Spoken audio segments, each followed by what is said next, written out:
Hello വെണ്ടക്ക ഉണ്ടെങ്കിലും ഒന്ന് ഇതേപോലെ ഒന്ന് ട്രൈ ചെയ്ത് നോക്കിയൊക്കെ സംഭവമില്ല അടിപൊളി ടേസ്റ്റ് കേട്ടോ. അതിന് വേണ്ടി ഞാൻ കുറച്ച് വെണ്ടക്ക എടുത്ത് ഇതേപോലെ ചെറുതായി കട്ട് ചെയ്ത് കൊടുക്കുന്നുണ്ട് കേട്ടോ.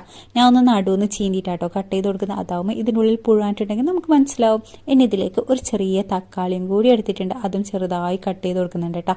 പിന്നെ ഒരു ചെറിയ ഉള്ളിയും കൂടി ഇട്ട് കൊടുക്കുന്നുണ്ട് കേട്ടോ. പിന്നെ എരിവിന് ആവശ്യമായിട്ട് ഞാൻ കാന്താരി കേട്ടോ എടുത്തിട്ടുള്ളത്. എന്തായാലും നിങ്ങളൊന്ന് ട്രൈ ചെയ്ത് നോക്കുക, സംഭവം അടിപൊളി കേട്ടോ. ഇതിന് വേണമെങ്കിൽ നിങ്ങൾക്ക് ഉപ്പേരി വറവ് എന്തും പറയാം, ചോറിൻ്റെ കൂടെ ഇല്ല, അടിപൊളി ടേസ്റ്റ് കേട്ടോ. ഇനി ഇതാ ഒരു മൺചട്ടി എടുത്ത് അതൊന്ന് ചൂടായി വന്നാൽ ആവശ്യത്തിന് വെളിച്ചെണ്ണ ഒഴിച്ച് കൊടുക്കുക. ഇനി ഇതിലേക്ക് 1 ടീസ്പൂൺ കടുവും കൂടി ഇട്ട് കൊടുത്ത് അതൊന്ന് പൊട്ടി വരുമ്പം നമ്മൾ കട്ട് ചെയ്തതും കൂടി ഇട്ട് കൊടുക്കട്ടോ. ഇനി ഇതിലേക്ക് ആവശ്യത്തിന് ഉപ്പും 1/2 ടീസ്പൂൺ മഞ്ഞൾപ്പൊടി ഇട്ട് അതൊന്ന് മിക്സ് ചെയ്ത് ഒന്ന് വേഗം വാടി കിട്ടാൻ വേണ്ടിയിട്ട് ഒന്ന് മൂടിയിട്ട് കൊടുക്കുക. അങ്ങനെ ഇതാ നമ്മളെ വെണ്ടക്കൊക്കെ നല്ലപോലെ വെന്ത് വന്നിട്ടുണ്ട്. ഇതിലേക്ക് 1/4 കപ്പ് തേങ്ങയും കൂടി ഇട്ട് കൊടുത്ത് നല്ലപോലെ ഒന്ന് മിക്സ് ചെയ്യട്ടാ. കരിവേപ്പിലിടാൻ വിട്ടുപോലെ. അങ്ങനെ ഇതാ ടേസ്റ്റി നമ്മളെ വറവ് റെഡി ആയിട്ടുണ്ട്. ഒന്ന് ട്രൈ ചെയ്ത് നോക്കുക.